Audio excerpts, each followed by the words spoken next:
Hoje ainda não vou falar assim, amarre, aperte bem os cintos, porque hoje ainda vai ser tranquilo, tá? Mas o próximo encontro, quem gostar aí de apanhar, pode vir com vontade, já prepara a água com sal, como diz minha mãe, para não inflamar, porque semana que vem, eu acredito que a gente vai conseguir fazer no sábado, não, no domingo, mesmo da semana que vem, para a gente não perder a sequência, ainda no mês de janeiro. Mas na semana que vem nós vamos falar sobre infantilidade espiritual e maturidade espiritual. Hoje nós vamos falar quando a fé existe, mas a vida não sustenta essa fé. Tem muita gente que tem fé, uma fé sobrenatural. Deixa eu dizer algo aqui. Alguém fala assim, alguém aqui do grupo, muitas das vezes vira e fala assim, não posso contar o que está acontecendo na minha vida, não, antes que dá certo, não, porque senão o olhar, né, as palavras de maldição vai impedir que as coisas realizem, que as coisas aconteçam, aí você fica com a vida toda resguardada, porque você não conta com medo de, né, as palavras malditas ou os desejos malditos de algumas pessoas impeçam com que os seus sonhos, os seus projetos realizem. Eu imagino que a maioria que está aqui tem esse receio, né? Eu vou falar só depois que tiver concluído. Eu vou falar só depois que já tiver acontecido.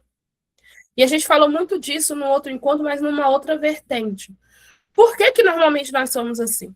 É porque nós somos tão acostumados às coisas dar ruim, dar errado, que nós, às vezes, temos bloqueio em tudo. Em literalmente tudo. Em tudo, eu acredito que é mais fácil o ruim dar certo na nossa vida do que o certo dar certo.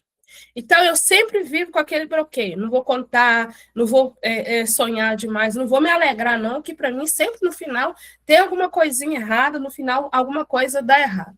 O que é isso, irmão? Você tem fé. Não é que você não tem fé, não é que você está vivendo uma mente presa, cativa, mas é porque normalmente a gente ainda está vivendo com um olhar de dor, vivendo ainda preso nas decepções. E normalmente 90% das mulheres elas têm fé para viver milagre para a vida dos outros, não para a própria vida. Por exemplo, eu vou pegar alguém aqui, ó, Bianca. Eu gosto de usar Bianca. Eu viro para Bianca e falo com Bianca assim: Bianca, Deus vai te dar um carro. Bianca não tem carro ainda. Ou tem, Bianca, você comprou e não me contou. Eu sei que até onde eu sabia, Bianca não tinha carro. Aí eu falo com Bianca assim: Bianca, Deus vai te dar um carro. Bianca já olha e fala assim: Amém, mas eu não tenho carteira. Mas eu não tenho dinheiro. Mas eu não tenho condição. Mas, e aí vem um monte de mais. Aí se eu virar, tá repreendido já, tá? Já tô repreendendo. Eu virar e falar assim: Bianca, você vai ter uma doença. Tá queimado em nome de Jesus. Mas a minha mãe tem essa doença mesmo, tá? Não quero não, mas o meu pai morreu disso. Não quero não, mas do jeito que as coisas dão errado para mim, se bobear, a única coisa que tá faltando é a doença mesmo. Vai acontecer. Você percebeu que você tem mais fé para receber o mal do que para receber o bem? Para receber o bem, a gente sempre coloca um ponto de bloqueio. Mas para receber o mal, você repreende, mas você também afirma. A mesma coisa, eu sempre brinco muito com isso, é que assim, a família do meu pai, toda tem diabetes. Toda. Toda tem diabetes. E eu sou uma pessoa extremamente viciada em chocolate. Então, quem me ama, me dá chocolate. Né? Não estou jogando ponto para ninguém aqui, porque vocês sabem que eu não sou disso. Vocês me conhecem há muito tempo. Mas, assim, né? E o que as pessoas falavam assim? Cuidado, Jéssica, porque senão você vai dar diabetes também, porque todo mundo da sua família tem diabetes. E aí, o que a gente pensa? Realmente tem diabetes. Um dia eu parei e falei: Senhor, eu vou continuar comendo chocolate. Preciso parar de comer chocolate por causa exatamente da minha saúde, um cuidado. Mas não por medo de uma maldição. Por quê? Porque como é que. Se o meu pai não teve capacidade de me deixar uma herança, né, de um apartamento lá em Copacabana, eu também não quero herança de diabetes, não. Se o meu pai não teve capacidade de me deixar uma herança de uma fazenda de não sei quantos mil hectares, eu também não aceito a herança de diabetes de pressão alta da família. Mas nós estamos tão acostumados de receber aquilo que é ruim, que o ruim nós já falamos assim, eu não quero, mas eu posso viver. Mas quando é bom, eu falo, eu quero, mas eu acho que eu não vou viver. Então, o problema 90% das vezes não está na fé, mas está naquilo que a nossa fé envolve. Nós temos mais fé de viver a dor do que fé de viver a alegria. E quando estamos vivendo a alegria também, nós estamos pisando em ovos. Eu uso muito essa expressão, que são expressões da minha mãe, expressões da minha avó. A gente está vivendo algo extraordinário, algo bom, mas você não consegue viver aquilo com graça, porque você está sempre esperando algo ruim chegar. Não, hoje eu tô rindo, mas amanhã eu posso esperar, porque amanhã eu vou ter luta. Irmão, você já pediu. Você já declarou que vai ter luta. Às vezes a luta nem ia vir, mas você já profetizou que a luta iria vir. E o pior, você perdeu o prazer de se alegrar só por hoje. Deus ali não... alguém que... Eu acredito que não, né? Que não tem ninguém tão doido igual eu aqui, não. Mas alguém aqui já foi em alcoólatras anônimos? Marilza já foi. Isso aí, Priscila, a palavra tem poder. Alguém já foi aqui? Isabela já foi. Alguém aqui já foi nos narcóticos anônimos? Isso aí eu acho que ninguém foi, né? Só a Jéssica. Eu já fui, já. A palavra que mais se usa lá e que eu acho que todo ser humano deveria levar, eu já fui acompanhar o meu tio. Levar para a vida. Só por hoje. Ou eu venci mais um dia. E o que tem roubado de nós a nossa paz? O que é ansiedade? Ansiedade é você se preocupar com algo que ainda não aconteceu. Mas tem uma palavra que está gerando no meu coração, e gerando vida, que é Salmos de número 119, versículo de número 37. Alguém abre aí. Salmos de número 119, versículo de número 37.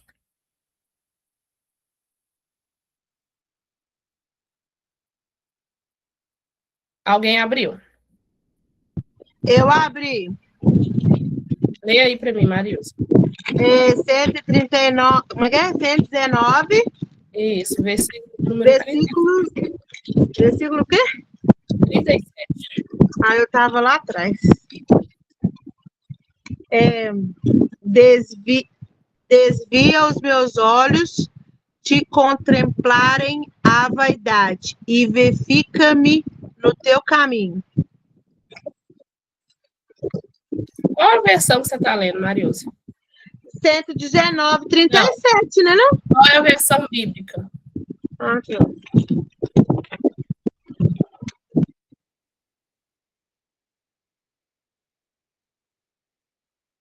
Pode falar, Luciene, você levantou a mão? Tem alguém que tem outra versão bíblica aí? A minha tá. A minha é quase igual a dela. A minha Almeida Revista Corrigida. Peraí, então.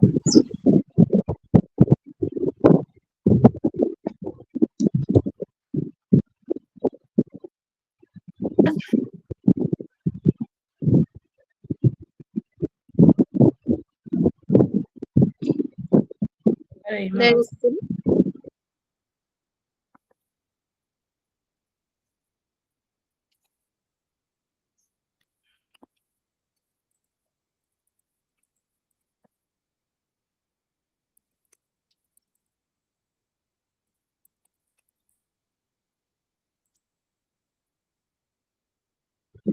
Agora que o meu microfone deu.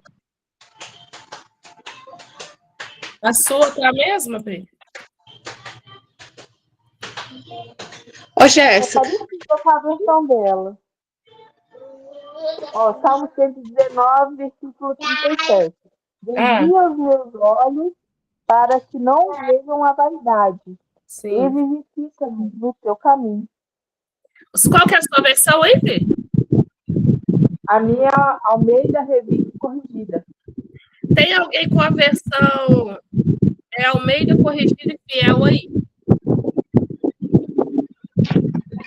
Tem alguém com uma versão diferente? Carol tinha abrido o microfone. Sua versão é diferente, Carol? O meu está escrito assim, desvia os meus olhos para que não veja a vaidade e vivifica-me no teu caminho. É o mesmo do meu. Qual que é a sua versão, Carol? Deixa eu ver o nome. A minha não está escrito. Está apagada. Bianca, você ia falar? A minha tradução é a NVI. Ah. Desvia meus olhos de coisas inúteis e restaura-me por meio de tua palavra. É praticamente a mesma vertente, mas eu queria essa versão ou a versão da Almeida Corrigida e Fiel, que é ASF. Porque outra coisa que eu quero trazer para as irmãs aqui, por que é bom a gente ter mais de uma versão bíblica, nem que seja no telefone? Isso nos dá mais clareza e a palavra de Deus ela acaba surgindo um efeito maior para nós. Eu disse aqui, né, que muitas das vezes, o que a ansiedade faz? Nós não vamos falar sobre a ansiedade, tá, irmãs? Mas entra no nosso contexto aqui. O que a ansiedade faz? Ela tira os nossos olhos daquilo que realmente é útil e coloca naquilo que é inútil. Quem acredita em Salmos de número 23? Quem gosta de Salmo de número 23? Eu também. Eu amo o 6. Eu também gosto. 23:6. Salmo de número 23 está escrito assim: o Senhor é o meu pastor, e nada me faltará. O interessante de outras versões. Assim está escrito, normalmente, na ACF, na NVI e na King James. Na Bíblia do Expositor, provavelmente vai estar escrito assim. Na Bíblia do Expositor, na Bíblia a Mensagem, quem quiser me dar de presente a Bíblia a Mensagem, porque um coração abençoador achará galardão no céu. Eu envio para vocês o endereço, vocês mandam aqui pela Amazon, tá? Assim, não estou pedindo, irmãos, eu estou falando um ato profético. Mas na Bíblia a Mensagem ela vai estar um pouco mais estruturada. Quem tiver uma possibilidade, depois eu vou tentar baixar e envio para algumas. A Bíblia a Mensagem é uma leitura, irmãs, magnífica. Magnífica, extremamente necessária. Vai estar escrito assim: o Senhor, ele é o meu pastor, e de nada eu tenho falta. Esse de nada eu tenho falta está falando do meu hoje. O que é que a ansiedade faz? A ansiedade, eu vou tentar baixar e te mando, primo. A ansiedade, ela anula o seu hoje e grita o seu amanhã. Aí, no seu olhar do hoje, você não consegue ver nada bom que tem hoje. Eu trouxe até um vídeo no Natal que fala muito disso, porque aquilo começou a me irritar. Das pessoas começam a falar assim: o Natal hoje não tá com nada, porque minha mãe morreu. O Natal hoje não tá com nada, porque fulano de tal, lá da Cochichina, morreu. Cicrano não tá na mesa mais. Eu briguei com fulano ano retrasado. E Natal não é, para mim, Natal não serve mais. Só que você já parou para pensar que todo final de ano que você chega com alguém? Minha mãe morreu. Né? Vou dar um exemplo aqui. O meu pai morreu tem 13 anos. Tem 13 anos que eu não sento na mesa do Natal com meu pai. Mas eu continuo vivendo o Natal. Porque depois que o meu pai morreu, nasceu 2 filhas minhas. Não supro o lugar dele na mesa, mas a minha mesa obteve outros lugares novos. Tem 13 anos que eu não passo com o meu pai, mas tem 13 anos que eu passo com a minha mãe. Glória a Deus por isso, ela está com saúde. Tem 13 anos que eu não passo com meu pai, mas tem 13 anos que eu vou lá e posso abraçar a minha avó, mesmo ela estando no estado mais enfermo ainda. Glória a Deus por isso. Tira, Senhor, os nossos olhos das coisas inúteis. E o que é esse olhar nas coisas inúteis? A gente sempre olha as coisas que a gente não tem. Eu gosto muito de usar isso aqui, irmãs. As meninas me acompanharam desde o início, e eu acho que ela nem está aqui hoje, Deise, Vânia. As meninas sabem o processo, Priscila. Meu telefone queimou, eu tinha um A12. Meu telefone queimou no dia de eu fazer um encontro com as meninas. Tive que usar o telefone do meu marido, o telefone da minha filha. Depois o telefone da minha filha também queima comigo usando ele. Fiquei sem telefone e tal. E aí eu vi as mentoras, né? As minhas mentoras, as que foram minhas mentoras, usando iPhone, usando isso. E eu usando, irmãs, um A12. Eu poderia olhar e falar assim, eu estou usando um A12, como que eu vou dar aula para alguém usando um A12? Né, que é da Samsung. E o telefone já tinha 5 anos que eu tinha ele. Eu olhei para ele e falei, é ele que eu tenho, é com ele que eu vou começar. Hoje eu não estou com o telefone novo ainda, mas eu creio que se Deus quiser fazer, ele faz. Se não quiser, com o que eu tenho, eu estou usando. E olha as coisas que eu fiz com ele. Mas quando o nosso olhar está só para aquilo que a gente ainda não tem, para as coisas que faltam. Quando a gente olha para as coisas que a gente não tem, é porque aquilo ainda é inútil. Porque se eu creio que o Senhor ele é o meu pastor e nada eu tenho falta, se eu não tenho isso ainda, é porque isso ainda não me faz falta. Ou eu creio na palavra que eu amo, ou eu não creio nela. Eu falei aqui da Bianca. A Bianca, né, não tem carro ainda. Se ela ficar olhando e falar assim, mas todo mundo tem carro, eu não tenho carro. Todo mundo tem carro, eu não tenho carro. Todo mundo tem carro, eu não tenho carro. Beleza, todo mundo tem carro, ela não tem carro. Mas ela deita na cama, ela dorme. Ela mesma a pé, ela consegue ir, se locomover, trabalha, volta, se diverte, brinca. Tem coisas, irmãs, que nós não temos ainda, porque Deus ainda não viu a necessidade da gente ter. E se eu não tenho ainda, não é porque Deus é um carrasco, alguém que me castiga, é porque ele ainda viu que ainda não estou pronta para me ter aquilo, que eu não consigo agradecer nem por aquilo que eu tenho. Como que eu vou agradecer por aquilo que eu ainda não tenho? Eu não consigo ver graça nem naquilo que eu ainda aquilo que eu já recebi. Como que eu serei grata por aquilo que eu ainda estou gerando aquilo na minha alma? Então, hoje nós vamos trabalhar o quê? Já falei quase 1 hora e agora que eu vou falar o que nós vamos trabalhar. Misericórdia. Hoje nós vamos trabalhar o quê? Quando existe fé, mas a fé ela não sustenta. Mas o nosso corpo, a nossa vida, não sustenta a fé que nós temos. E aí nós temos fé para tudo e para todos. Mas o nosso olhar para nós mesmos é sempre priorizamos aquilo que nós podemos vivenciar, aquilo que nós podemos conquistar. Não estou dizendo que você não tem que sonhar com o seu futuro. Não estou dizendo isso. Eu sonho, irmãos, com coisa que se vocês parassem para ver os meus sonhos, você falasse, essa mulher é doida. Saiu lá da roça, no meio do mato, andava até pouco tempo com o pé cheio de barro para ir para a igreja, levava litro para lavar o pé. Eu estou revelando os meus segredos para vocês aqui. Eu andava 1 hora a pé para me cultuar a Deus. Com a minha menina do meio no colo. E um irmão da igreja ajudava a carregar a outra. E quando lá dava muito barro, a gente levava 1 litro de 2 litros na sacolinha, e quando chegava na beirada do asfalto, a gente lavava o pé para ir para o culto. Aí, se vocês ouvirem os meus projetos, vocês vão olhar e falar assim, essa mulher é doida. Com essa montoeira de menino nas costas, pagando aluguel, ela sonha com isso? E eu vou te falar para vocês, eu sonho. Mas eu não só sonho de barriga cheia porque eu estou dormindo. Eu sonho e tento sonhar me projetando para aquilo, para viver aquilo. Então, assim, não é sobre sonhar. Mas quando eu sonho com tudo isso, mas eu olho, eu vou dar um exemplo aqui simples. Hoje eu vou ministrar na minha igreja. Para mim, irmãos, é o melhor congresso do mundo que eu poderia ministrar. Jéssica, mas o melhor congresso do mundo é o Juntas. É o Juntas para Camila Barros e para Raquel Lima. Para mim, é ver o povo que me conhece, sabe das minhas mazelas, vivencia os meus dias, me acolheu, me ouvir falar de Jesus e dar glória a Deus comigo. Para mim, isso é honra. Para mim, isso é glória.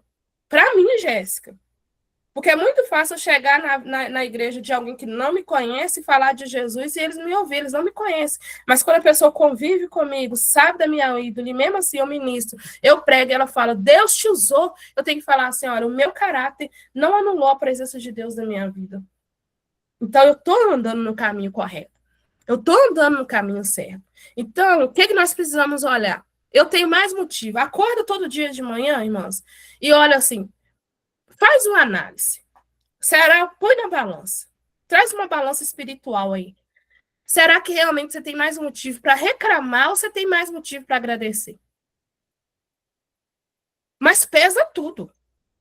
Pesa a vida profissional, pesa a vida familiar, pesa relacionamento conjugal, pesa a vida espiritual, pesa a vida financeira, pesa tudo. E vê qual lado que vai ficar mais pesado. Se é o lado da reclamação ou se é o lado, né, da gratidão. E se for o lado da gratidão, você vira para o diabo e fala, você perdeu mais uma vez. Porque eu tenho mais motivo para louvar a Deus do que motivo para reclamar. Eu tenho certeza que você tem mais motivo para reclamar, para agradecer a Deus do que para reclamar. E aí a ansiedade começa a perder espaço na nossa vida, perder espaço no nosso coração. Porque o nosso olhar não está se voltando para aquilo que nos falta, está se voltando para aquilo que nós já temos. E se nós já temos algumas coisas agora, então é sinal que nós já conquistamos. E quando eu me olho como um conquistador, o que eu não tenho ainda é só questão de tempo. Eu vou conquistar também, eu não preciso sofrer por aquilo. Eu preciso trabalhar por aquilo, mas não sofrer por aquilo, porque eu vou alcançar também. Eu já conquistei coisas até aqui. Então, a conquistar mais é uma questão de esforço e de trabalho. Mas eu já tenho uma unção de alguém que conquista. Eu já sou uma conquistadora. Então, eu não comecei do zero. Eu comecei a partir de uma história que eu estou vencendo. Não é uma história que eu estou sempre perdendo. Então, grave esse salmo no seu coração. Salmo de número 119, versículo de número 37. Grava na sua alma, grava no seu coração. Porque não é um salmo qualquer, não é somente uma palavra isolada dentro da Bíblia. É algo que muda a nossa percepção de vida. Desvia os meus olhos das coisas inúteis. Faz-me viver no caminho que tu traçastes para mim. Isso não é somente um versículo, isso é uma oração para uma mudança de vida e uma mudança de posicionamento. Provérbios de número 24, versículo de número 27.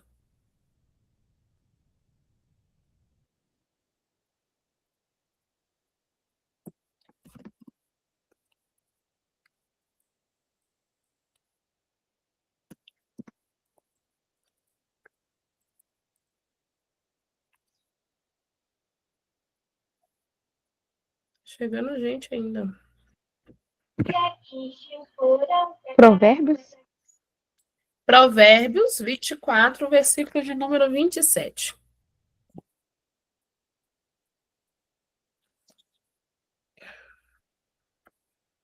Eu vou ler, tá, irmãos? Você vai ler, Carol? Se tiver achado, pode ler. Prepara fora a tua obra e apronta-a no caminho, e então edifica a tua casa.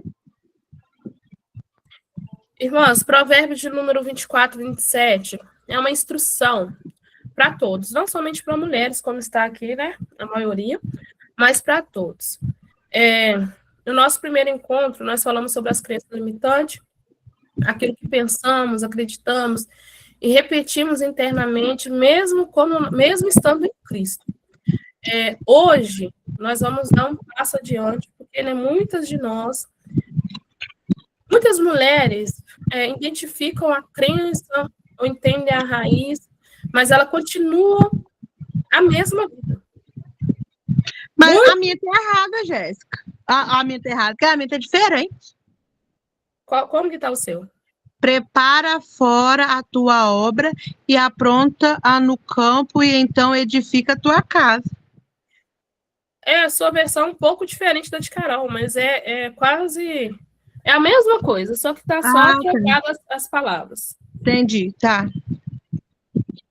Então, assim, irmãs, às vezes a gente, né, vocês estão aqui num domingo, eu sei que estar aqui num domingo não é fácil, eu abri mão de algumas coisas para estar aqui, vocês estão abrindo mão de algumas coisas para estar aqui, só que, assim, não vai mudar nada vocês terem 30, 40, 50 encontros com 50 mentoras diferentes e não haver um ato de colocar em prática. E o que Provérbios está dizendo? Prepara o teu trabalho do lado de fora, apronta bem o teu campo e depois edifica a sua casa. O que é esse preparar o trabalho do lado de fora? Quando diz preparar o trabalho do lado de fora, não é preparar o trabalho para que os outros vejam. O preparo do trabalho é algo interno. Preparar primeiro o trabalho cá fora e deixar pronto no campo e depois edificar a casa. Observa que são 3 processos.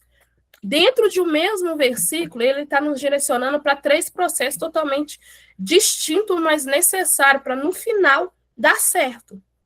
Não vai dar certo se eu mudar somente uma área da minha vida. Vai dar certo se eu entrar num processo de mudança e de restauração.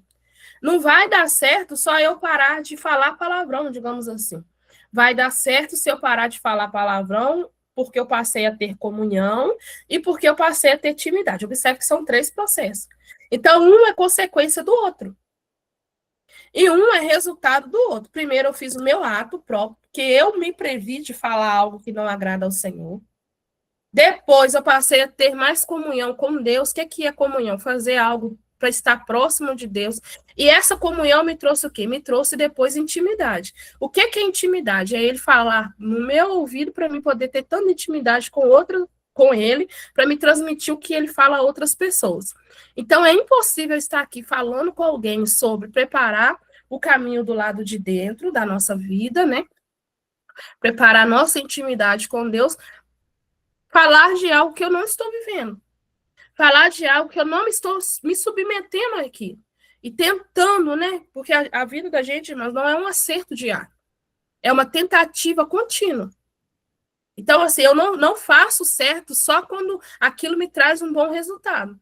Eu faço certo porque eu sei que eu estou plantando uma semente. Um dia eu vou colher daquela semente. Então, assim, a chave espiritual dentro, né, desse versículo, dentro desse contexto, é que Deus ele estabelece uma ordem. Ele não estabelece pressa. Ah, porque a Jéssica já está abrindo uma sala. E aí eu também sou obrigada a abrir uma sala. Não. Primeiro, se você chegou aqui nessa sala, como eu cheguei em outras salas, como eu chego ainda em outras salas, primeiro ele está estabelecendo a minha vida com Deus. Ele está me trazendo maturidade, porque está chegando gente aqui. Ele está me trazendo maturidade, ele está me trazendo experiência para depois eu me apresentar do lado de fora. Então, Deus, ele primeiro estabelece a ordem, sem pressa, colocar a casa em ordem. Ninguém arruma a casa. Quem pega aqui para fazer uma faxina e fala, eu tenho que terminar essa faxina com 2 horas. Ninguém faz uma faxina com pressa. Você pode arrumar de qualquer maneira com pressa, mas limpar, aprofundar, detalhar. Vivi tá aqui, não tá, Vivi? Eu tô. Vivi, irmãs, ela tem uma empresa de limpeza. Tá vendo como é que é bom você ser amiga de gente que é amigo de Deus, né? E faz de tudo com esse pouco. Que aí, numa hora dessa, você pode usar a pessoa. Vivi, normalmente uma faxina de uma casa simples. Para uma pessoa só fazer, não como uma equipe igual você faz. Ela dura quanto tempo? Dura geralmente umas 4 horas. Umas 4 horas para mais.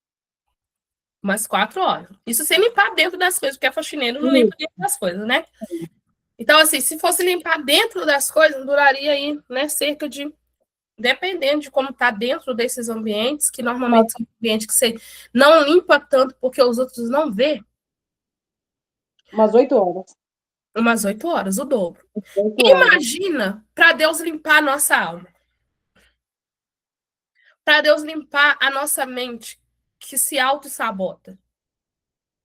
Que ao invés de nos colocar muitas das vezes para frente, é aquela que é a própria vilã que nos coloca para baixo. Então, Deus não tem pressa de fazer nada na sua vida. Primeiro, ele está ordenando tudo, colocando tudo no lugar, aprainando o templo de Deus, nos preparando para que quando ele nos apresente limpa. Ele nos apresente preparada. E não é assim, chegou visita na minha casa, eu vou enfiar isso aqui dentro do guarda-roupa, porque ninguém pode ver. Porque a visita de Jesus, ela não só chega, ela acha morada. E aí, de um dado momento, ele vai estar sentado com você dentro do quarto, e aí você vai abrir o guarda-roupa, e as roupas bagunçadas vai cair em cima de você. Assim é as nossas emoções, os nossos sentimentos, os nossos pensamentos, as nossas crenças limitantes. Nós podemos guardar isso por um período de tempo, mas, Senhor, a gente não abrir para organizar. para preparar, é exatamente isso que vai nos envergonhar. Por isso que Deus não tem pressa de nos apresentar. Deus, ele nos dá tempo, estabelece ordem, sem pressa. O campo vem antes da casa, o invisível vem antes do visível. Primeiro ele trabalha por dentro, para depois trazer para o lado de fora. Então, muitas das vezes, não é que é falta de oportunidade. Às vezes é o próprio Deus te escondendo, porque ele está primeiro te limpando, te tratando. O campo aí, dentro desse contexto, irmãos, tem... Aqui está uma peleja hoje, tá? O campo aí, dentro desse contexto, ele representa a mente, as emoções, padrões internos e a maturidade. Se eu perguntar para as irmãs aqui, se todo mundo aqui tem as emoções alinhadas, os padrões internos todos já interpretados e compreendidos, e a maturidade espiritual. Quem tem?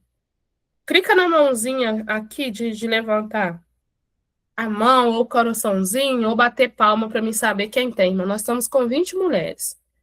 Vamos ver dessas 20.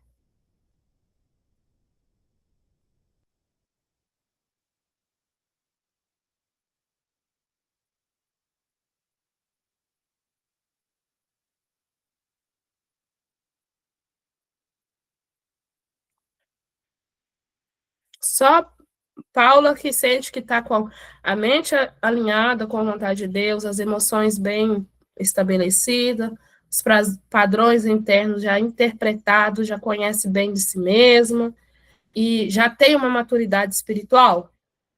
Só a Paula?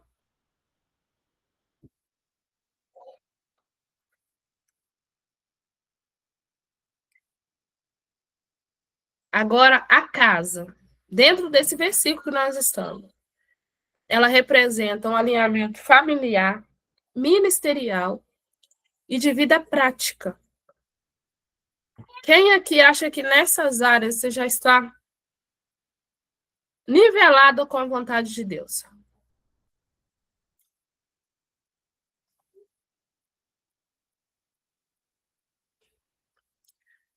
O que acontece, irmãos? Muitos de nós queremos resolver tudo ao nosso redor, né? Sem ainda ter sustentado ainda, nem preparado o próprio campo. Muitas se preocupam muito com a casa, porque a casa fala daquilo que os outros veem. Ministério é aquilo que eu apresento para vocês. Família é o conjunto daquilo que aparentemente tem gente que mede por termômetro. Se a família de fulano vai bem, às vezes a vida espiritual vai bem. E às vezes nada. Às vezes é mentira, tá? Meu avô, eu gostava muito de conversar com meu avô, gosto muito, meu avô é vivo ainda. Mas às vezes ele falava assim, Jéssica, o pessoal aí no mundo gosta de falar, né? Que o povo gosta muito de ver a grama do vizinho, que a grama do vizinho é mais verde. Acho que eu já falei isso com vocês aqui. E é verdade, só que não se engana não, porque às vezes não é grama, às vezes é broquiária. E broquiária, ela é verde, é bonita, mas dá dor de barriga. A grama nem sempre ela consegue ser verde, porque ela tem que ter mais cuidado. Mas quando o animal come de grama, ele se alimenta, ele se estrutura, mesmo ela estando amarela, estando feia, mas se for grama, quando ele come, ele tem estabilidade, ele tem estrutura. Mas a broquiária não, é verde, é bonita, mas estraga o estômago. Tem muita gente, irmãs, eu vou aproveitar isso aqui. Tem muita gente preocupada com o que os outros veem. Mas tá morrendo de dor de barriga, espiritualmente falando. Quem me acompanha aí sabe, Priscila sabe, eu falo muito disso. Tem muita gente aí com cílios lindos, maravilhoso, mas não tem visão de Deus. Tem muita gente aí, como é que chama que é trem que põe no beiço lá? Como é que chama, Isabela? Que é negócio que põe que a boca fica rosa, bonita. Botox.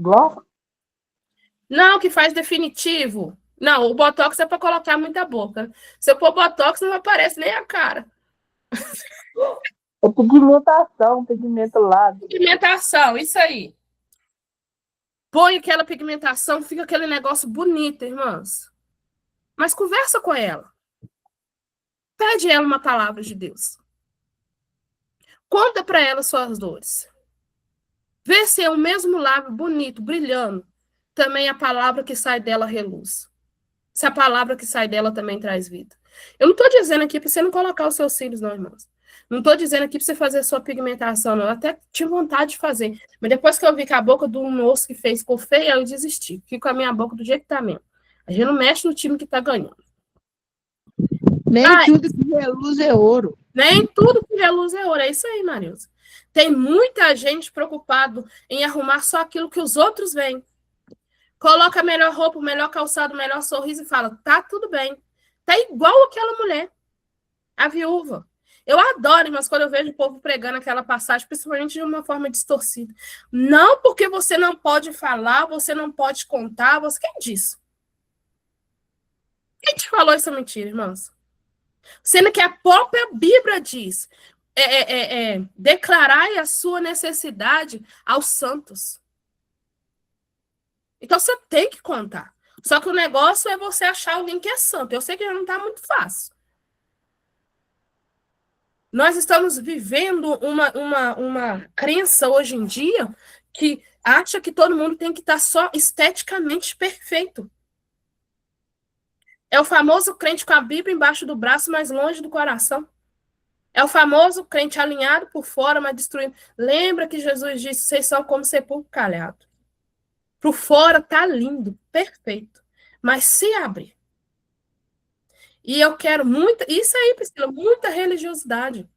E eu quero perguntar hoje, se hoje Deus desse aqui o dom para 90% de vocês aqui, nós abríssemos a câmera aqui, e Deus desse o dom aqui de ver o nosso corpo exterior, como o nosso corpo interior, o nosso corpo exterior, como a nossa alma tá. Que visão que vocês já acham que nós íamos ter? Porque se eu abrir a câmera aqui, vai ter gente que vai arrumar o cabelo, vai ter gente que vai pegar um batonzinho, vai passar. Por quê? Porque nós queremos apresentar sempre perfeita. Sempre de forma agradável. Mas e se nós pudéssemos ver além do nosso exterior? Contemplar como está o nosso interior. Será que a sua alma teria esse batom bonito que você gosta de colocar na hora de ir para o culto? Será que no olhar da sua alma tem esse cílio que te deixa o seu olhar mais levantado? Será que a nossa alma, ela tá vestida com essa roupa chique de grife que você deu quase R$ 500 nela? Ou a sua alma tá amarrada com pano de saco? Gritando por ele. Clamando por ele. Mas você pode observar que toda vez que alguém vestir um pano de saco, quem gosta de pregar e as futuras pregadoras, observa isso aqui. Toda vez que alguém vestia pano de saco, rasgava ele, jogava cinza em cima da cabeça, pelo menos 2 pessoas precisavam de juntar com ele. Porque naquele momento ali, que 2 pessoas se ajoelhavam com ele, era como se, para os judeus, aquilo significava que a dor dele tinha voz. A dor dele era valia. Por que que quando Jesus chega para ressuscitar Lázaro, Maria estava dentro de casa? Maria estava dentro de casa. E o que que ele fala? Não, eu não vou lá antes de Maria vir. E aí precisava de ter 3 pessoas com o mesmo sentimento, que era Maria, Marta e Jesus. Por isso que Jesus chorou junto com ela, para dizer para Deus, a dor dela é válida e vale uma restauração, e vale uma ressurreição. Então, irmãs, eu quero quebrar isso na alma de vocês, no coração de vocês. Nós precisamos, sim, nos ajuntar com pessoas. Nós precisamos, sim, ter comunhão com pessoas. Vai ter gente que você vai ter que ser de verdade.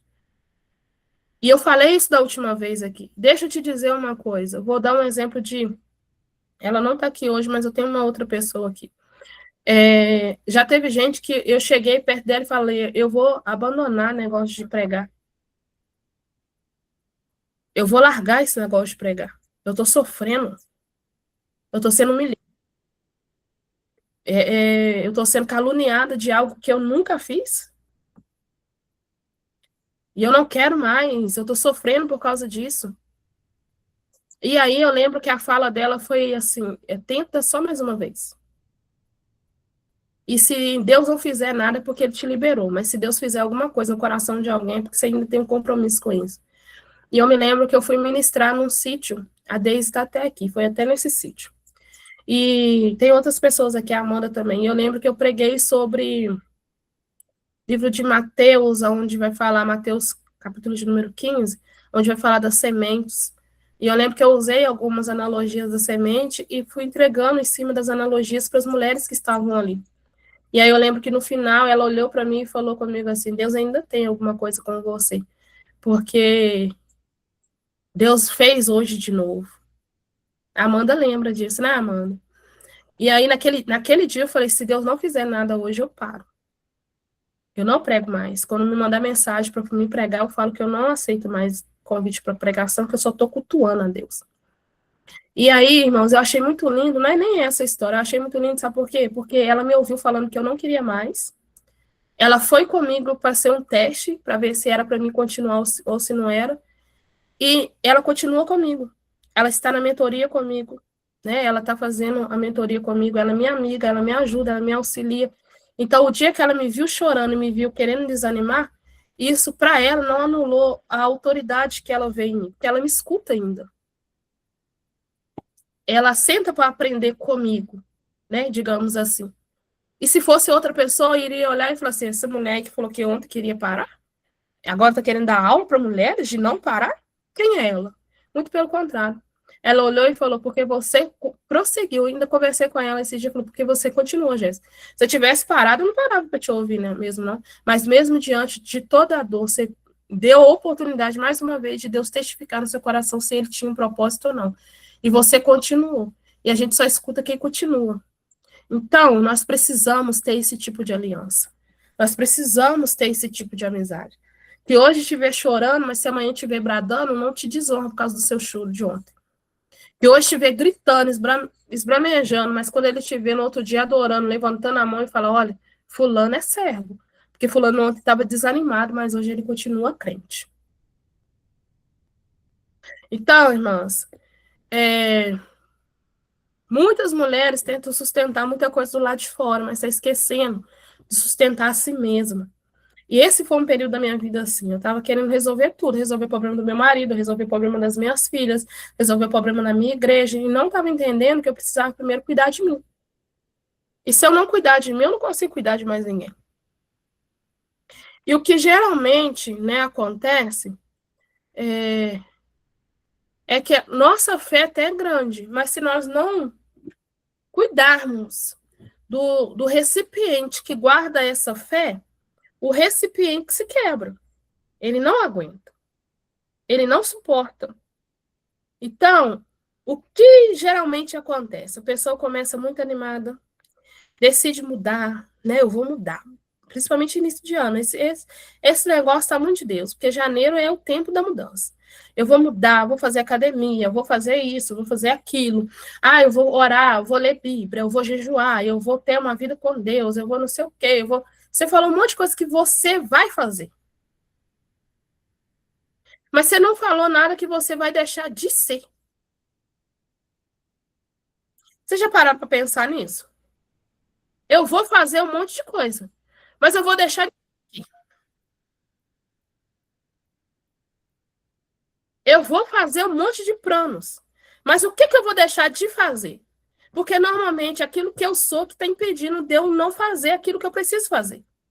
Deixar de ser alguém que procrastina, deixar de ser alguém que só olha para as coisas ruins, deixar de ser alguém que desanima por qualquer coisa, é maturidade espiritual, deixar de ser alguém que tudo leva como uma afronta, deixar de ser alguém que qualquer guerra, qualquer contenda se esconde embaixo da cama. Deus precisa levantar uma geração de Jael nessa terra. A palavra de Deus diz que quando Débora estava lá sentada, dando como juíza diante de Israel, existia uma Jael que não tinha uma palmeira, não tinha uma honra de juíza, mas a palavra de Deus diz que ela estava dentro de uma casa, limpando uma casa, preparando uma casa, mas afiando estaca. E eu quero te perguntar, tem mulheres no altar, mas enquanto você está dentro de casa, você está fazendo o quê?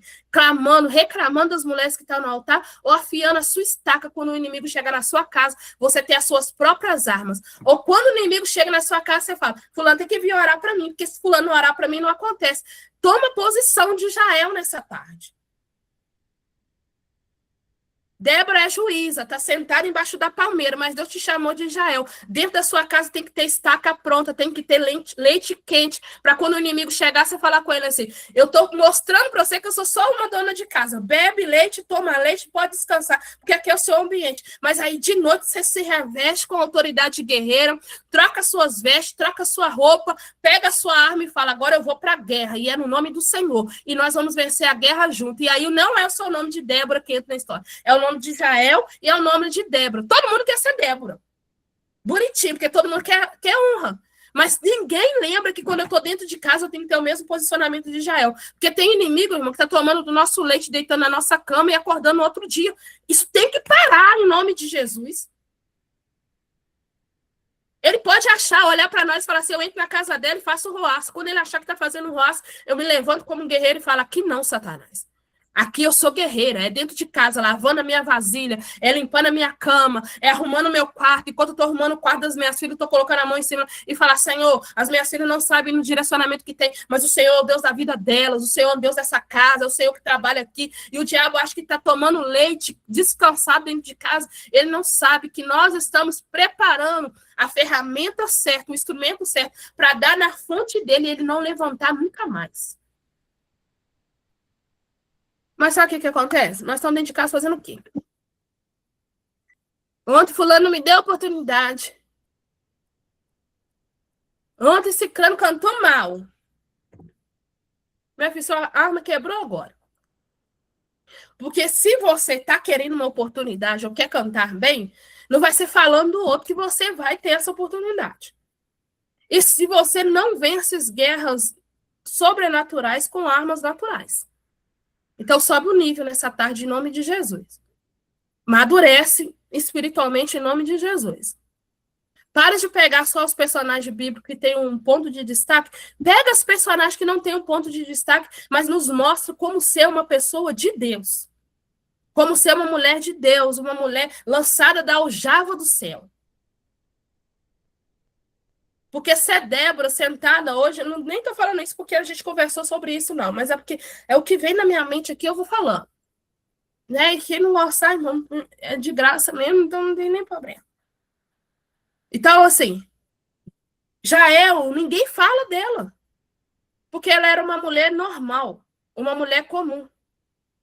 Mas uma mulher comum fez algo sobrenatural. Deus não deu a guerra vencida para Israel através das mãos de Débora. Deus deu através do conselho de Débora, mas deu pelas mãos de Jael.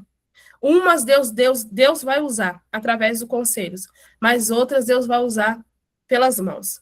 Só que se eu ficar dentro de casa distraído, o inimigo deita na minha cama, dorme, come da minha comida, se levanta no outro dia e continua trabalhando lá. Mas se eu estiver ligada, ele entra, eu deixo ele entrar.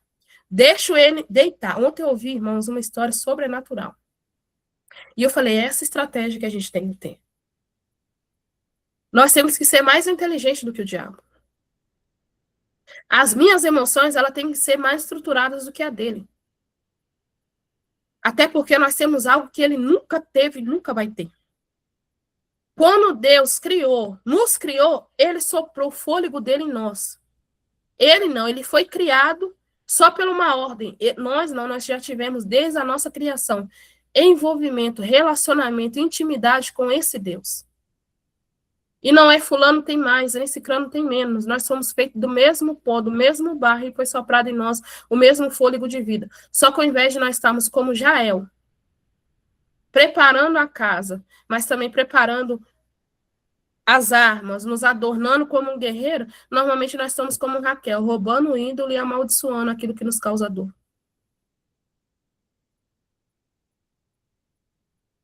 Quem que nós somos essa tarde? Qual que é o nosso posicionamento nessa tarde? Qual que é a nossa atitude? Eu não estou falando, mas é por causa, não, é por causa de nós mesmos. É por causa de ciclano, já. Não, é por causa de nós mesmos.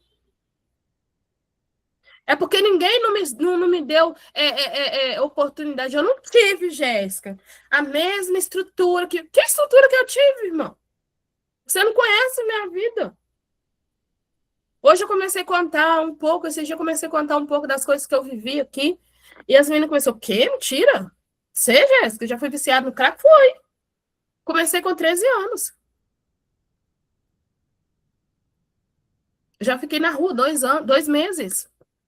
Já fiquei na Cracolândia, lá de Belo Horizonte, durante uma semana. Ao ponto das mulheres de lá falar, vai embora, você não é desse lugar, não. Então, qual a estrutura? A sua não é pior do que a minha. Nem a minha é melhor do que a sua. O mesmo Deus que me resgatou lá daquela imundícia é o mesmo Deus que te resgatou de algum lugar.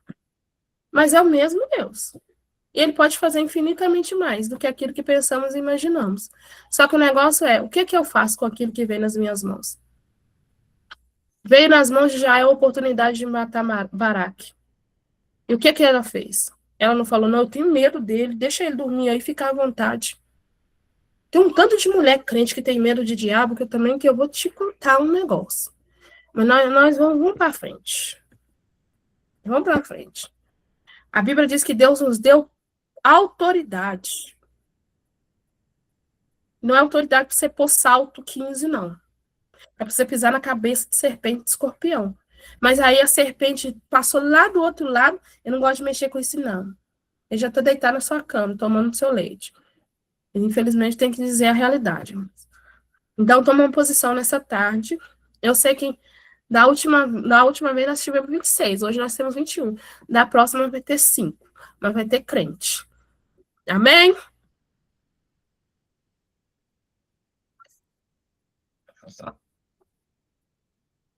Não, eu tenho que beber água toda hora, porque eu tô gripada, minha garganta tá horrível.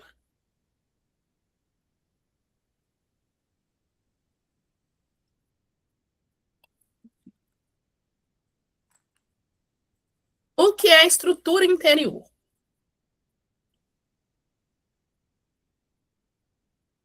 Estrutura interior, Itália. Obrigada, Deise. Com o nariz do tamanho da cara, mas amém. Estrutura interior, irmãs, é aquilo que te mantém em pé quando a emoção oscila. Eu não estou dizendo que nós não vamos ter dias ruins. Não estou dizendo isso. Todos vamos ter. Todos vamos ter dias difíceis. Todos nós vamos ter dias de guerra. Dias de luta. E isso é normal. Até porque a própria Bíblia não nos poupou disso. Ela diz que nós teríamos aflição no mundo. Mas o que ele diz? No mundo tereis aflição, mas tem de o quê? Bom ânimo. Bom ânimo. Não é se tem um ânimo. Não. Bom ânimo. Bom. E o que é ter bom ânimo? É um ânimo ainda mais aflorado. Mais aflorado, né? Nessa versão do bom ânimo, no grego, está dizendo lá, tenha boa fé, não bom ânimo. E o que é boa fé? É a sua fé estar mais fortalecida do que qualquer emoção que você tem. E como eu fortaleço mais a minha fé do que a minha emoção? Tendo relacionamento com esse Deus. Tendo intimidade com esse Deus. Eu não vou ter fé se eu não tiver um tempo de intimidade, de comunhão com Deus. E aí, é aquilo que a gente já disse aqui. Eu preciso olhar para o condutor da minha vida, além do olhar da minha dor. Eu sei em quem eu tenho crido. O que Jó diz? Eu sei em quem eu tenho crido. Por fim, ele se levantará. Se não terminou agora, se não houve uma mudança agora, porque ainda não chegou ao fim, eu ainda estou no processo. E aí eu quero que vocês parem, eu já falei isso aqui umas 300 vezes, com as meninas que fazem mentoria comigo. Eu quero que vocês parem a pergunta, mudem a pergunta hoje. Pare de perguntar por quê e fale para quê. Deus, para que essa luta? O que você quer fazer em mim através dessa luta? E através de mim nessa luta?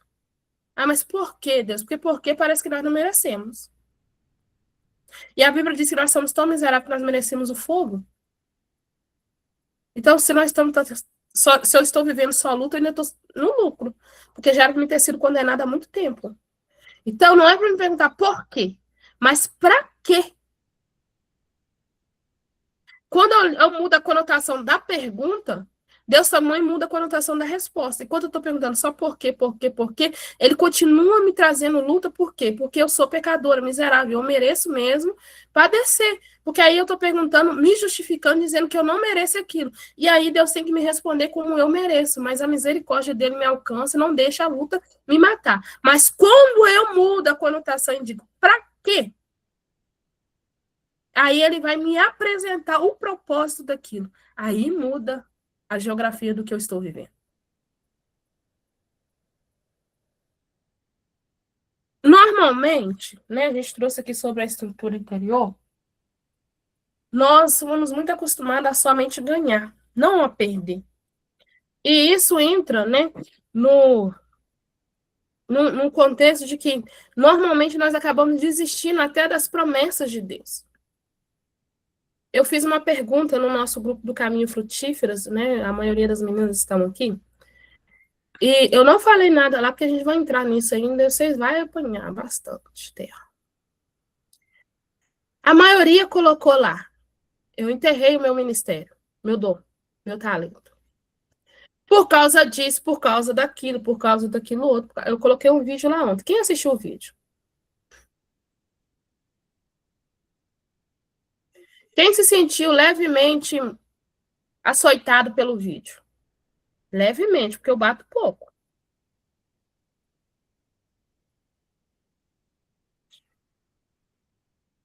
Porque tem muito ministério enterrado. Por causa dos outros. Ah, eu enterrei meu ministério porque fulano não acredita. Mas o ministério foi entregue para você. Fernando tem que acreditar em mim, não. Você tem, Fernando, que acreditar que Deus falou comigo que eu ainda vou pregar para uma multidão de mulheres? Não, Fernanda não acreditou, então eu não vou viver. Eu sei se Fernanda acredita no dela. Como é que eu quero que acredite no meu? Eu tenho que exercer o meu para mostrar para Deus que eu acredito e eu estou me preparando para aquilo.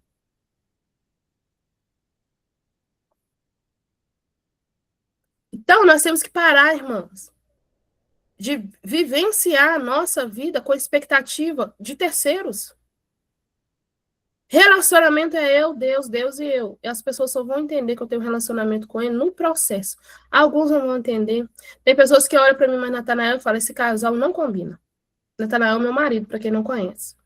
Totalmente diferente. Água e fogo. Não combina, não dá certo. Só que quem sabe se dá certo ou não? Eu e ele. Isso, Rosa. Eu, ele e Deus. E as minhas filhas.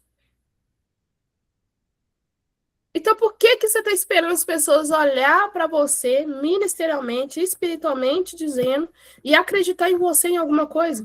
Elas não vão acreditar, sabe por quê? Porque você é a que menos acredita em você. Porque qualquer coisinha que acontece de terceiro, você é o primeiro a enterrar aquilo que Deus confiou a você. Ah, fulano, fui orar lá na igreja, e aí fulano falou que eu gritei, não oro mais. Problema de fulano, manda ele levar um tampão para dentro da igreja, você grita de novo. Quando fala assim, nossa, fulano, você cantou tão alto que meu timbre até doeu. Fala, que bom, graças a Deus, você não tá surdo. E meus ouvi muito isso. Ih, quem me conhece aí no início aí, ó. Ih, mas eu gritava demais. Hoje eu ainda sou contida. Gritava, pulava, largava o microfone, jogava o microfone, saía correndo na igreja. E os pessoal falavam, essa mulher é doida. E que eu não sei o quê, não vai chegar em lugar nenhum. Só prega aqui na igreja, aqui, porque não tem ninguém para pregar. Deise Fernandes está aqui? Mas já preguei no Rio. Já fui chamada para pregar lá em Pernambuco através de uma live para mais de 40 mulheres. Se eu tivesse parado lá, Se eu tivesse parado lá, amém, menino. Se eu tivesse falado assim, fulano, ó, tá vendo? Falou que eu grito demais, que eu não sei o quê. Aí é o negócio. Ele não gosta do meu jeito de gritar. Mas vai ter gente que vai gostar. E eu não tenho que fazer para quem não gosta, eu tenho que fazer para quem gosta. É aí que tá a diferença. Então, essa sustentação, nós precisamos aprender a sustentar as nossas decisões. Mesmo quando não há motivações. Você decidiu servir a Cristo, você decidiu ser um instrumento de Cristo. Então não precisa ter motivação, irmãos. É a sua decisão, a sua motivação tem que ser o alvo, que é Cristo. Não espere ninguém validar o seu processo. Não espere ninguém dar valor, não espere ninguém apoiar, não espere. Quem te chamou já te apoiou. Jesus te chamou, você tem o melhor apoio. É você, o Pai, o Filho e o Espírito. Você já tem um time. Você está esperando mais quem? Contando com mais quem? E o seu time, ele já é vencedor, porque eu nunca vi Jesus perder uma batalha. Eu nunca vi o Espírito Santo entrando num propósito para perder. E eu nunca vi Deus fazendo alguma coisa que dá errado. Então, pronto. A fé, ela se constrói em 3 pilares. A maturidade espiritual, né? Ela se controla, a estrutura interior, perdão, irmãs. Ela se constrói em 3 fases: emocional, espiritual e na nossa identidade. Nós trabalhamos um pouco da nossa identidade, estamos tratando aqui agora, né, acerca da nossa emoção. E no próximo encontro nós vamos aprofundar mais a questão do espiritual. Quando nós estamos perdendo por causa o porquê a guerra é espiritual. Então, o emocional é a gente saber identificar o que a gente sente. É não agir a partir de uma ferida ou de uma decepção.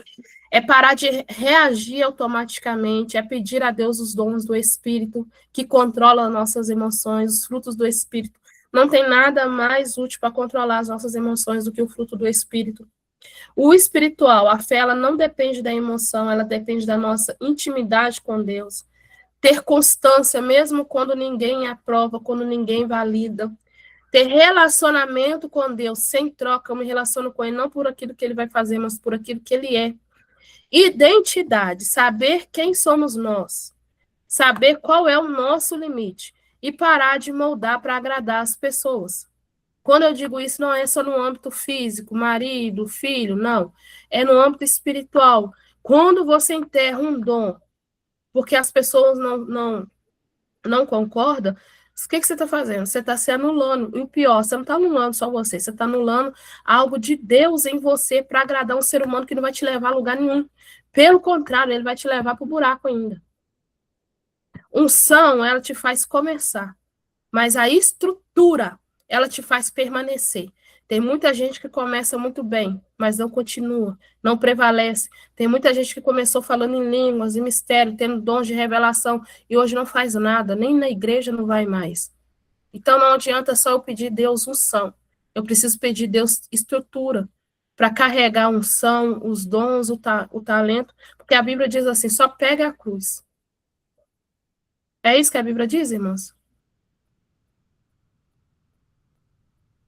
O que a Bíblia diz, irmãos? Vocês estão aí ou a ligação caiu ou eu estou falando sozinho? Ou eu estou tão enjoada que vocês até dormiu? Eu tô aqui ainda. Pega a tua cruz, pega a tua cruz e nega-te a ti mesmo. Pega a tua cruz e siga. Nega-te a ti mesmo. Já começa aí. Então você não faz mais o que você quer. E aí você pega a cruz e fala, eu só peguei aqui, agora vou ficar aqui no mesmo lugar. Não, você tem que seguir. Você tem que vencer. Você tem que percorrer um caminho. Ou então, né, assim, pega a sua cruz e senta na cadeira da igreja e fica ali o resto da sua vida. Até porque Jesus, ó, vou falar isso aqui, os teólogos me matam. Você viu Jesus construindo igreja? Vocês viram Jesus construindo igreja?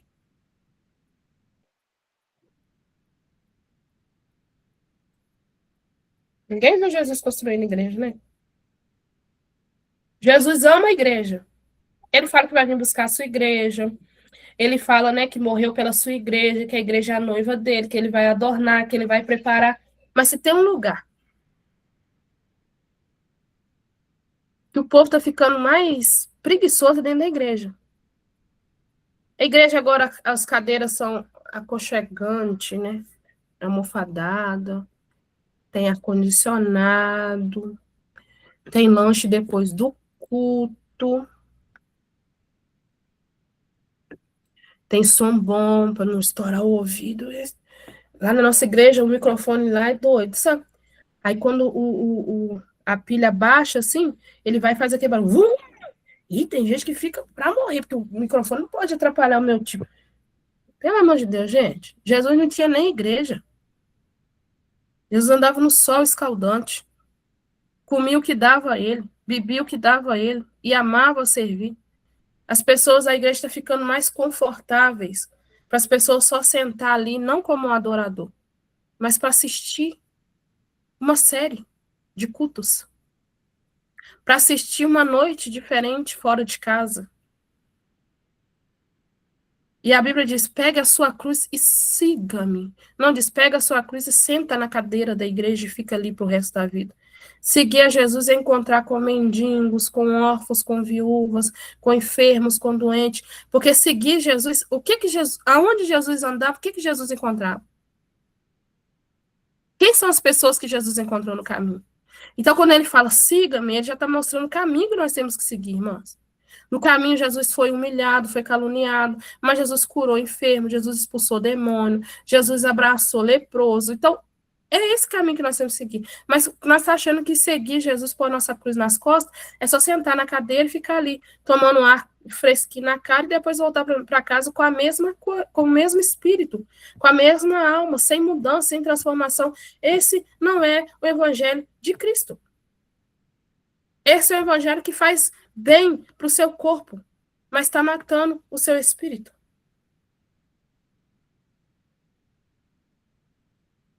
É isso mesmo. Pois é. Oi, Tá Pri. falando, né? Pode. Tá falando, e infelizmente, né? O que a gente vê hoje nas igrejas é isso. O povo se preocupa mais em encher a igreja de gente do que levar a alma para o céu. Né? E isso é muito grave. Porque quando você se preocupa em encher uma igreja de gente, você não está preocupado com a alma dela. Sim. E a alma dela tá legal, vai ir para o céu só porque está ali. Porque você tem que ser igreja para o Espírito Santo habitar em você, né? E é diferente você ser igreja e encher uma igreja de gente. Quantas daquelas almas estão prontas para, se Jesus voltar hoje, subir para o céu? Com certeza, Pri. E assim, a igreja, ela está se tornando mais confortável. E tem gente que não vai numa igreja que não tem um ar-condicionado. Tem gente que não vai numa igreja que tem uma cadeira boa. Mas eu gosto, irmã, de chegar numa igreja, a igreja está bonita, isso mostra zelo, isso mostra cuidado com a casa do Senhor. E tem que ter. Precisa ter. Mas o propósito da igreja não é nos deixar confortável. É para nos confrontar mesmo. E nem é a questão da estética visual da igreja, não. É porque quanto mais confortável está o ambiente, tem gente que vai na igreja porque está muito calor e não tem ar-condicionado na sua casa e vai se refrescar no ar da igreja. Vai passar um tempinho ali para distrair a mente, porque a mente está muito... A igreja não foi feita para isso. O ambiente da igreja, a instituição, a igreja, aquilo que Deus morreu na cruz, lá em Atos 2, foi inaugurado quando Jesus veio, quando estava juntado ali dentro. Atos 2. Abre lá, irmãos, Atos 2. Por favor.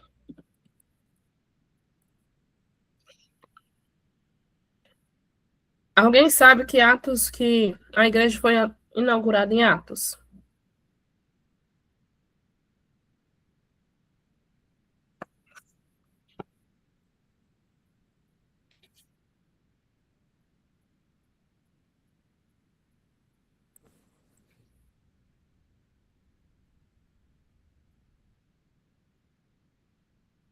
Atos 2, versículo de número 1 diz assim, ó. E cumprindo-se o dia de Pentecostes, estavam todos concordantemente no mesmo lugar. Tem alguém com uma versão diferente aí? E de repente veio do céu um som de um vento veemente e impetuoso e encheu toda a casa que estavam assentados. E foram vistos por eles línguas repartidas como de fogo, as quais pousaram sobre cada um deles. E todos foram cheios do Espírito Santo e começaram a falar noutras línguas conforme o Espírito lhes concedia que falassem. Reunidos no mesmo lugar. Mas está... Algumas versões estão reunidos, outros estavam unidos no mesmo lugar, mas quando fala reunidos e unidos, não fala só do corpo físico, fala também do propósito inicial, porque eles foram para dentro do ambiente ali, porque Deus fala, ficai em Jerusalém, até que do alto sejais revestidos de poder. Então, eles foram embaixo de uma palavra, de estar ali por causa desse revestimento. Então, qual é o propósito que você vai para a igreja? Sentar na cadeira? Comer o lanche que dá depois do culto? Sentir o ar fresco no seu rosto? Não. Você vai para a igreja, o correto da gente ir para a igreja é para viver esse Atos 2, que é sermos cheios do Espírito Santo para suportar mais um dia, para suportar mais uma semana, para suportar mais um processo. Mas quando eu chego na igreja e fico vendo a igreja com meus olhares de dor, eu não consigo ver o Espírito. Eu não consigo sentir o Espírito. Eu não consigo receber o Espírito. Então, primeira coisa, irmãs, chegar dentro da presença do Senhor com esse olhar. Senhor, eu estou vivendo aqui Atos 2. Uma ordenança do Senhor, que era para nós estarmos reunidos no mesmo lugar. Eu estou no mesmo lugar com os meus irmãos. Não sei qual está a intenção do coração deles, não, mas eu sei qual está a minha. Eu estou aqui para me sair daqui cheia do teu Espírito. E quem sai cheio do Espírito, abre lá, Atos 3.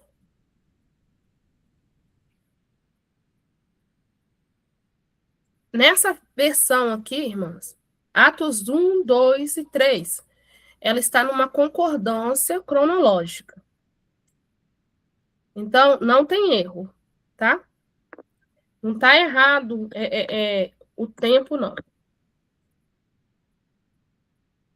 Atos 3.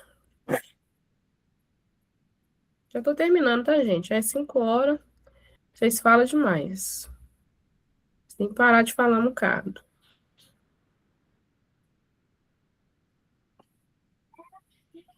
E eu tenho que pregar ainda, né? Minha garganta está até ardendo aqui. Atos 3. Antes eles estavam reunidos em qual lugar? Em que lugar que eles estavam reunidos? Quem sabe? Jerusalém? Em Jerusalém.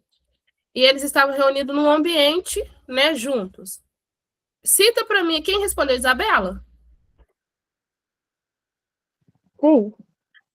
Cita para mim, Isabela, pelo menos o nome de uma pessoa que você acha que estava ali naquele ambiente e foi revestido do Espírito Santo. João. João. Você ama João também? Minhas filhas amam João. Mais alguém, sabe? Mais alguém que estava ali reunido? Os discípulos. Mais nome? Paulo. Não, Paulo ainda. Pedro. Pedro, todo mundo falou Pedro. Tem bastante espírito de Pedro aqui no grupo, né? Tiago também. Tiago. Isso. Barnabé. Sim. Isso mesmo, irmãos. Ó, aí Atos 3. Mateus, Lucas, Maria.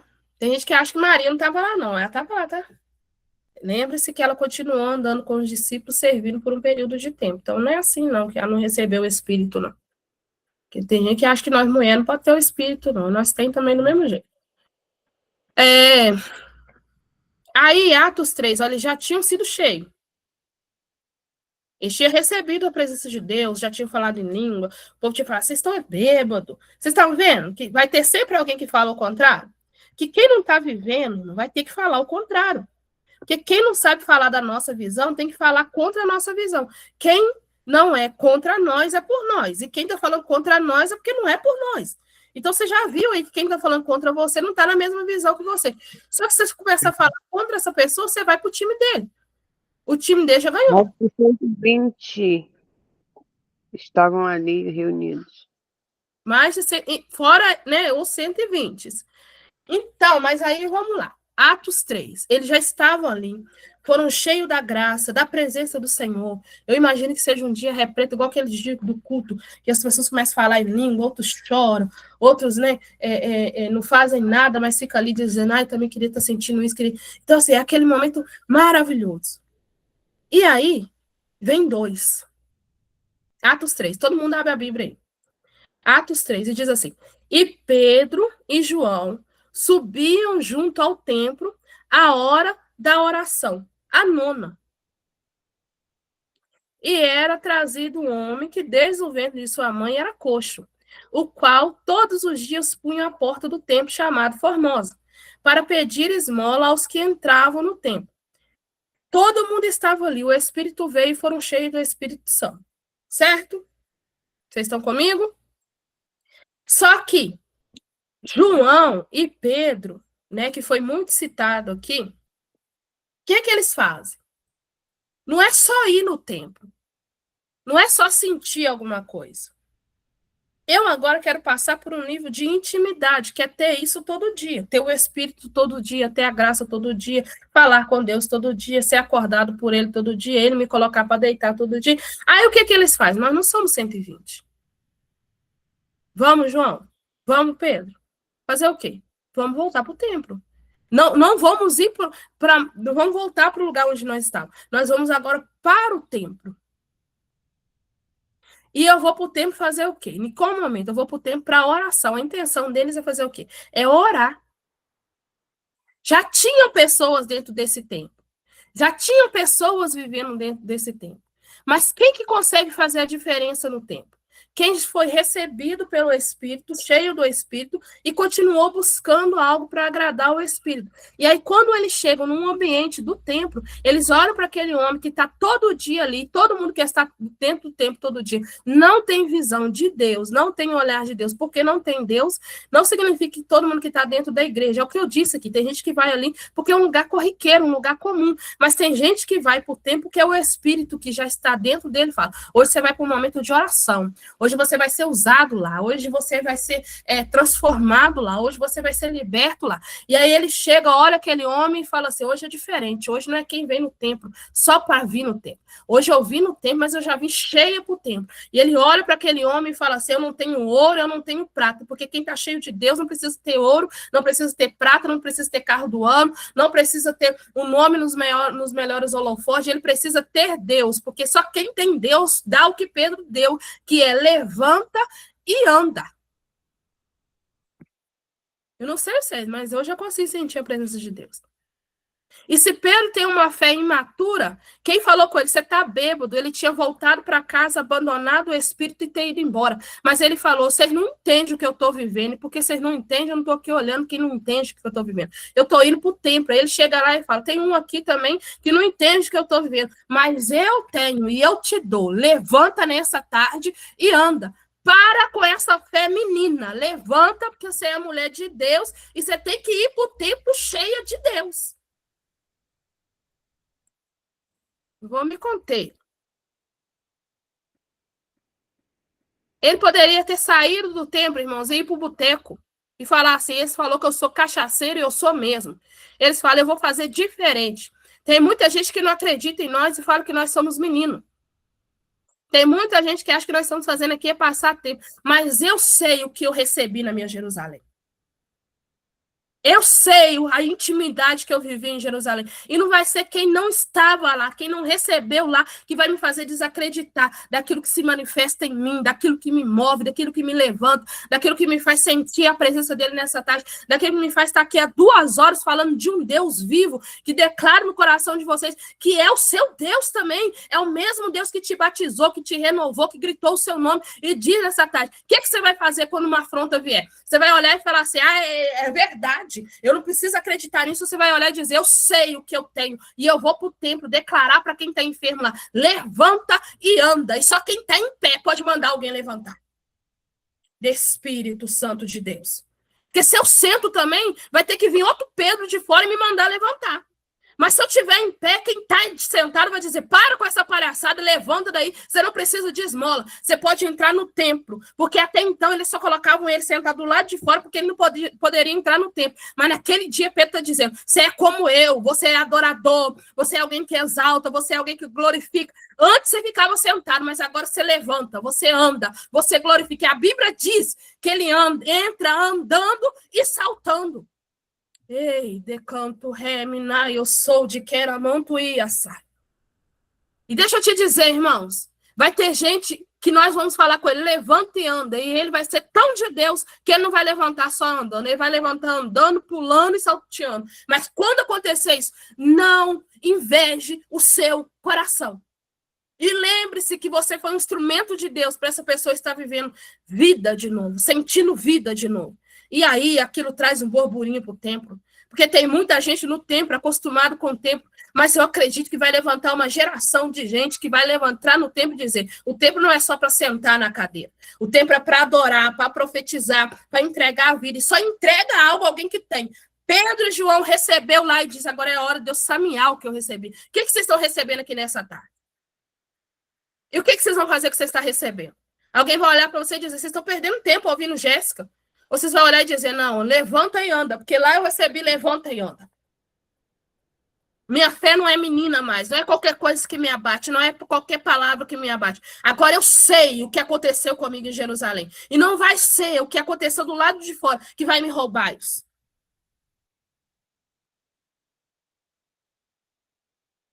Isso é, irmãos, posicionamento. Isso é intimidade. Isso é maturidade espiritual.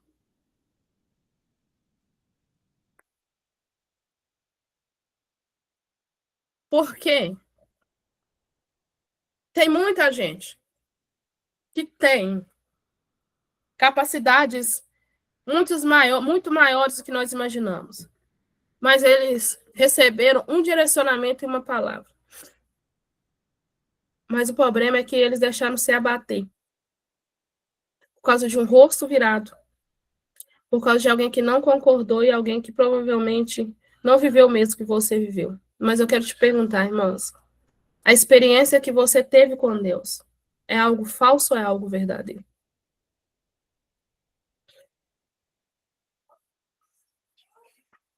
A salvação, o grito do seu nome para ser salvo, é algo falso ou é algo verdadeiro? Aquele dom que você sabe que você tem, está no seu coração, é uma verdade. É algo falso ou é algo verdadeiro? Mas eles não acreditam. O problema não está neles, irmãos. O problema está em nós. Eu só exerço aquilo que eu acredito. Aquilo que eu penso é aquilo que eu sou. Aquilo que eu acredito é aquilo que o homem é. Depois vocês lêem Atos 2 e Atos 3. Ele entrou no templo, andando e pulando. Pedro só disse para ele, levanta e anda. E ele fala, já que você me mandou, me curou, me transformou, eu vou fazer mais. Já que Deus te salvou, te libertou, te restaurou, o que você pode fazer mais para honrar, louvar e glorificar o nome dele? Vamos terminar, irmãs? Nós tem culto. Eu tenho culto, tem um montão de menino para me arrumar aqui em casa. Então, irmãos, hoje nós falamos sobre estrutura. Mas estrutura sem maturidade, ela não se sustenta.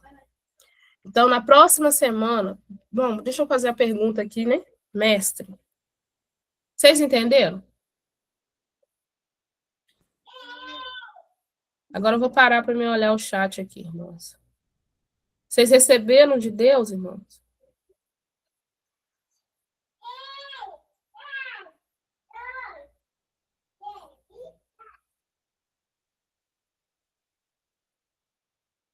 Foi não vou dizer útil, mas foi proveitoso para o coração de vocês?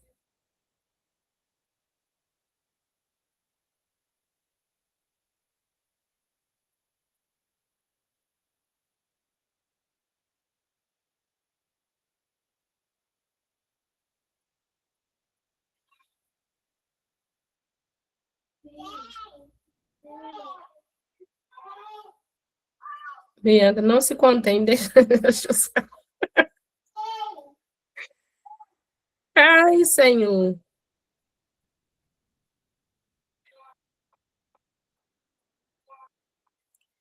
Amém, irmãos. Então, provavelmente, domingo que vem, nós vamos estar aqui falando sobre maturidade. E aí o bambu vai fiar.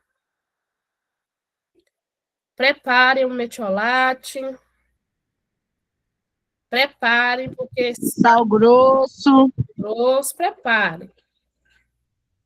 Coloca o banho aí do chuveiro no gelado, porque se pôr no quente vai abrir mais a ferida, vai sangrar mais.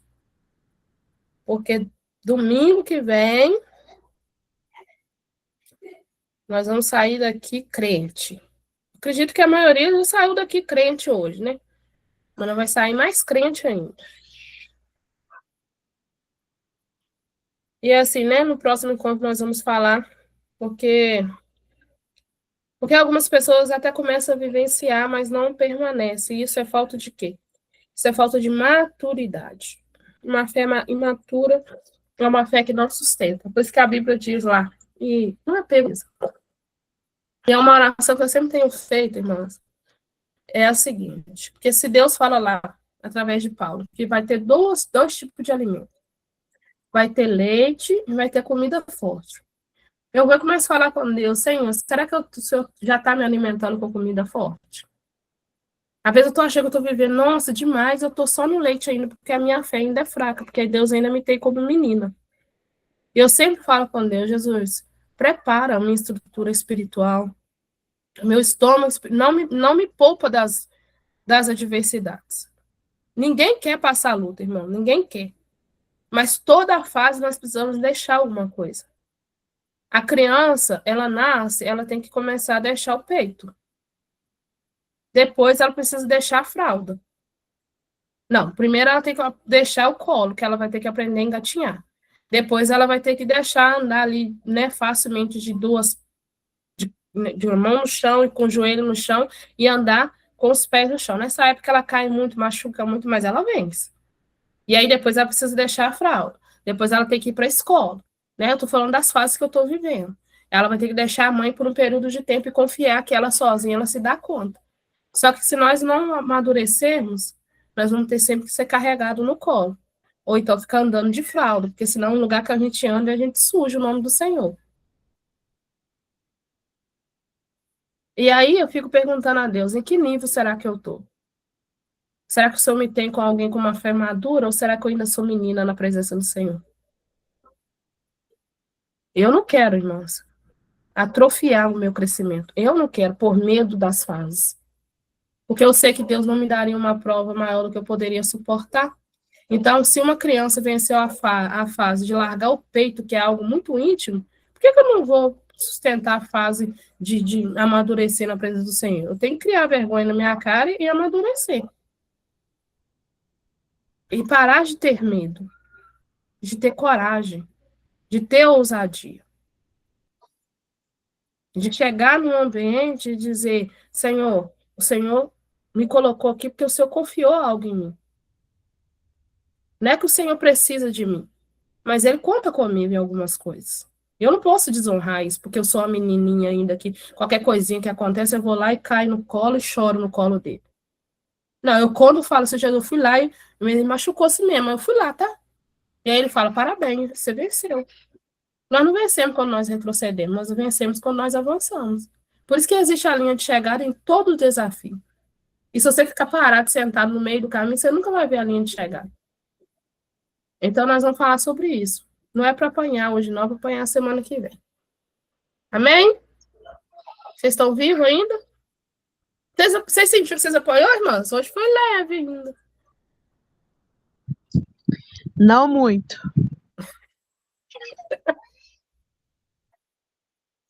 Não muito, Maria. Você aguenta mais? Ainda bem que você vai lá, que eu vou pregar hoje. Né?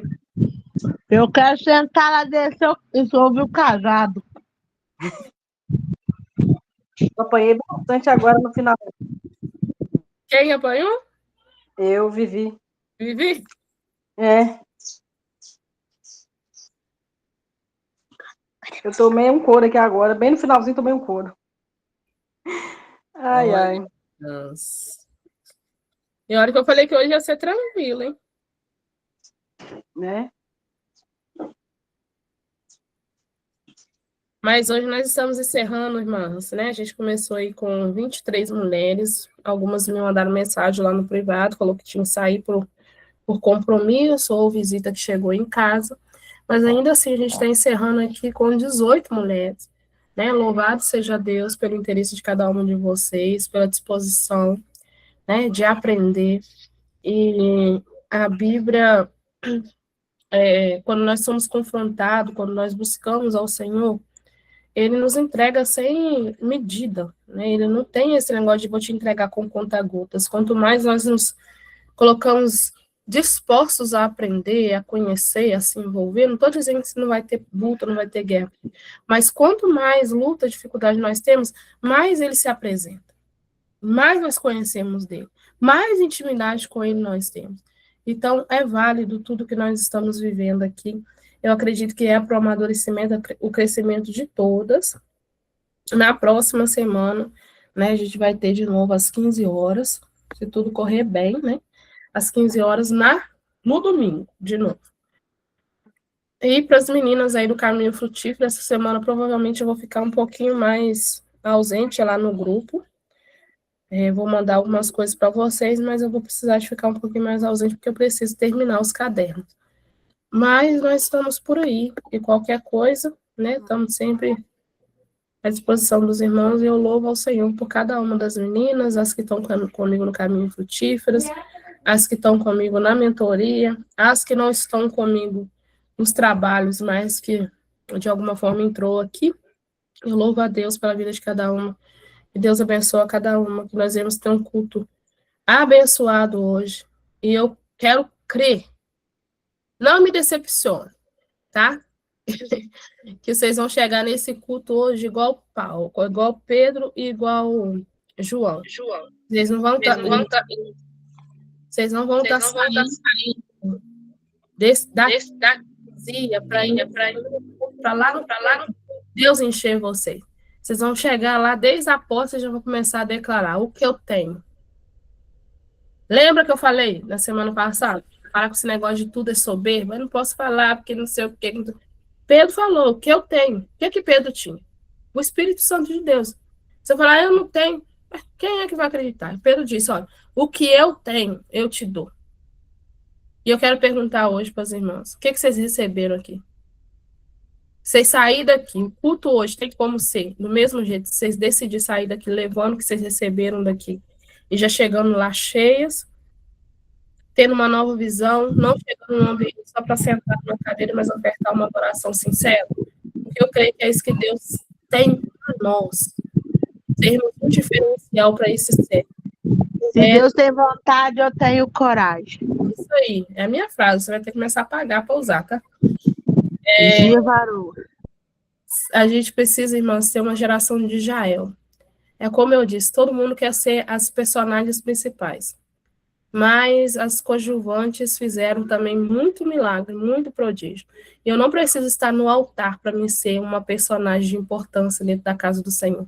No meu cantinho, eu posso derrubar muito mais gigante do que quem está em cima de um altar. E não é sobre competição, é sobre unção, graça e presença de Deus. Né? Não que é inutilizando o altar, até porque eu sou uma pessoa que transita por altares. Mas eu conheço, a minha mãe é uma mulher que nunca subiu no altar. Mas se eu subo em altares, é porque o meu trampolim na oração foi ela que me levou. Nem é por causa de mim, foi por ela. Então nós precisamos ser essas mulheres que não aparecem, mas faz toda a diferença. Mas as mulheres que estão aqui, deixa eu falar, não são mulheres que são para esconder, não. São mulheres que foram chamadas para aparecer. Então, se apresente, porque o céu tem te chamado para um novo tempo, um novo propósito. Vamos orar em nome de Jesus. Senhor, meu Deus, amado e eterno Pai, diante da tua presença nos encontramos nessa tarde. Louvamos ao Senhor pela tua grandeza, a tua bondade, a tua soberania. Grande é o Senhor. O Senhor é bom, o Senhor é fiel, o Senhor é justo, e nós louvamos a ti. Pai, muito obrigado por esse dia, por o Senhor falar conosco, pela tua graça e a tua presença. Louvamos ao Senhor pela tua integridade, a tua fidelidade para conosco. Louvamos ao Senhor porque mais uma vez o Senhor nos despertou e nos mostrou, Pai querido, quanto o Senhor tem investido em nós. E que nessa tarde nós saímos aqui com o espírito, Pai querido, não somente de ousadia, mas de honra. Honrar ao Senhor até que o Senhor venha. E honrar é falar em teu nome. Honrar, Pai querido, é profetizar em teu nome. Honrar também é guardar o nosso coração dos dias maus. Honrar também, Pai querido, é evitar, ó Deus, os escândalos, o pecado por causa do Senhor. E nós queremos ser, ó Pai querido, essas mulheres que se apresentam, Pai querido, não, ó Deus, para vergonha, mas para comunhão, restauração e transformação dos santos. Eis-nos aqui diante da tua presença nessa tarde, aperfeiçoa a tua boa obra em nós, e até que o Senhor